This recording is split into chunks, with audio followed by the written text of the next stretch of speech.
Hi everyone, welcome to the Whiteleyverse with me, Connor Whiteley, for another daily story with a chapter from one of my novellas.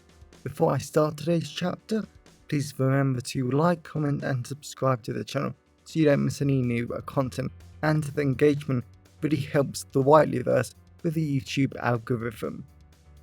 Also, if you want to buy this book and any of my other fiction, then they're all available from all major ebook retailers. You can order the paperback and hardback copies from Amazon, your local bookstore and local library if you requested. Also, if you want the AI generated audiobook, then you can get it from selected audiobook platforms and library systems like Kobo, Spotify, Barnes & Noble, Google Play, Baker & Taylor, Biblioteca and Overdrive. Now, here's today's chapter. I hope you enjoyed as much as I did writing it. Chapter 2. The 22nd of December 2023. London, England. 12:30. Former Detective Graham Adams sat in the back of a black SUV, with two MI5 officers next to him, wearing black business suits, black shoes and the worst aftershave he had ever smelt.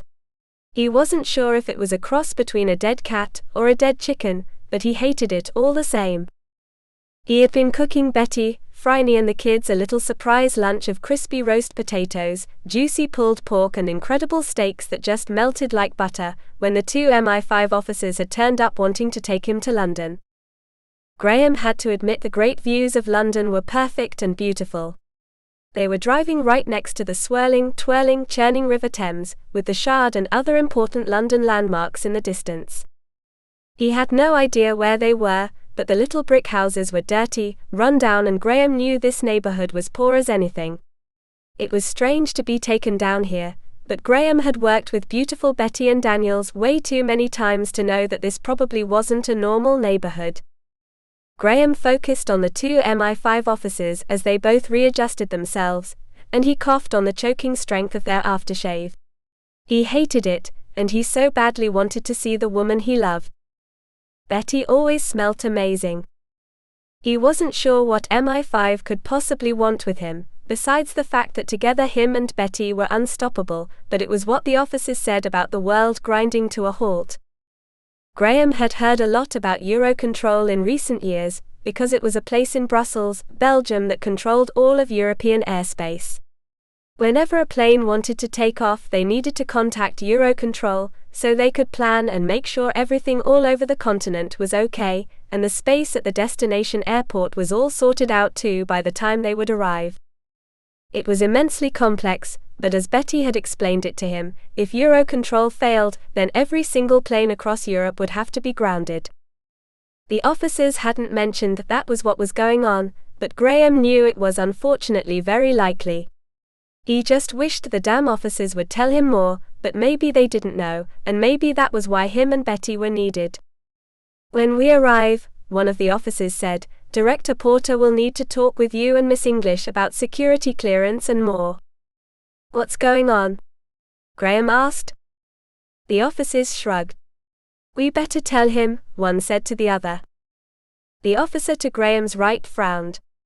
Yesterday, the Home Office received an emergency request for the European Union for the UK to allow Europol agents to investigate a cyber group threatening to hack and cripple Eurocontrol. "Let me guess the Home Office denied the request," Graham said. The two officers nodded and then they continued. "Exactly," the Home Office said, I quote, "We left you idiots, so fuck out and stick your European tongues back up to the evil institutions you run." Graham shook his head. That was such an English response. "But now," an officer said, "we have another problem because MI5 picked up the same chatter, so the EU and Europe isn't allowed to investigate it and they don't want to share their intel. So we have a few hours before the cyber attack is launched from UK soil and grinds European airspace to a halt." Graham couldn't believe that was happening, but it made sense. The government was trying to act tough on the EU because of the general election next year, and they clearly didn't understand that if a cyber attack was launched from the UK, then EU-UK relations would be dead in the water. But Graham supposed the UK government wouldn't mind that. What do you need me and Betty for? Graham asked. The officers frowned. We have absolutely no idea what to do now. We have no leads, no witnesses, no nothing. Graham was surprised when the two officers both looked at him, and he could tell they were actually concerned. Please, Mr. Adams, I haven't seen my sister in 4 years and she has nephews I have never met. I want to see them this Christmas, one of them said. And my mother's returning to the UK for the first time in a decade. I need to see her.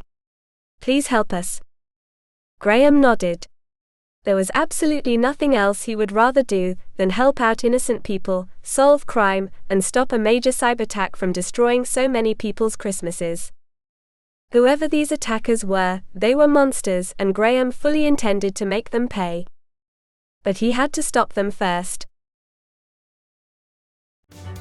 Welcome back everyone, it's me again, Connor Whiteley. So I really hope that you enjoyed today's story, because I flat out love writing, creating stories and sharing them with you.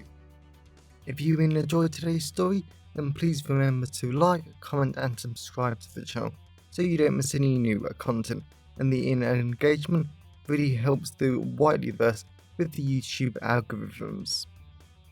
And if you want to buy this short story or any of my other fiction, then they're available from all major ebook retailers and you can get them from your local library if you requested, and you can order the paperback copies from Amazon, your local bookstore or local library if you request it. Lastly, if you want to support the channel on a one-off basis, then you can now buy me a coffee at buymeacoffee.com/Connor Whiteley. Also, if you know anyone who would enjoy today's story, then please share it with them. I'm always really grateful when you wonderful people help us spread the word about the channel. So, thanks for watching the Whiteleyverse, and I'll see you again soon. Have a great day, everyone.